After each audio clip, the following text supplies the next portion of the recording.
सभापती महोदय, शेवटी आंतरराष्ट्रीय महिला दिनाच्या निमित्तानं राज्यातील सर्व माता भगिनींसह त्यांच्या पाठीशी ठाम उभ्या राहणाऱ्या प्रत्येकाला मनापासून मी शुभेच्छा देते।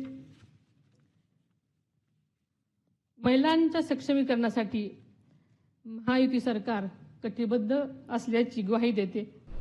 यंदाचे वर्ष आंतरराष्ट्रीय महिला शेतकरी वर्ष म्हणून साजरे केले जात आहे। शेती आणि ग्रामीण अर्थव्यवस्थेमध्ये महिलांचे योगदान पूर्वीपासूनच अत्यंत मोलाचं आणि महत्त्वाचं आहे।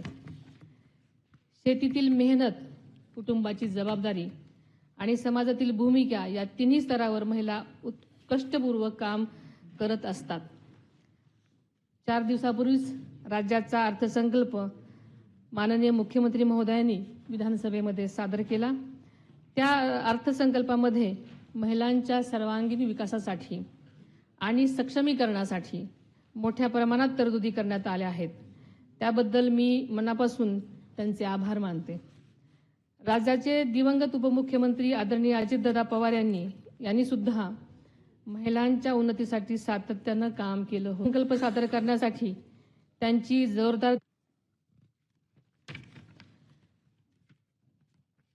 सभापती महोदय, शेवटी आंतरराष्ट्रीय महिला दिनाच्या निमित्तानं राज्यातील सर्व माता भगिनींसह त्यांच्या पाठीशी ठाम उभ्या राहणाऱ्या प्रत्येकाला मनापासून मी शुभेच्छा देते।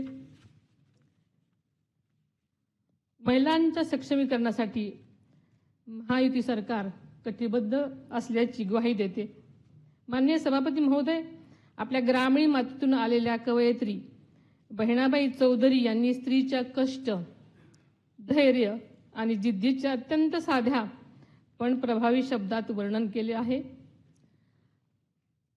त्या म्हणतात, अरे संसार संसार जसा तवा चुल्यावर, आधी हाताला चटके तेव्हा मिळते भाकर।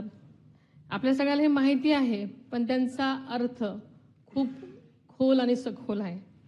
या ओळीमध्ये स्त्रीच्या सहनशीलतेची, कष्टाची, सृजनशक्तीची ताकद दडलेली आहे। आजची स्त्री अशा जिद्दीने संकटांना सामोरी जात स्वतःचा, कुटुंबाचा आणि समाजाचा विकास घडवत आहे। याच विचारातून महिलांना सन्मान, संधी आणि सुरक्षितता देणारा समाज घडवण्याचा आपला संकल्प अधिक दृढ करूयात असं आवाहन करते आणि आज थांबते। धन्यवाद। जय हिंद, जय महाराष्ट्र।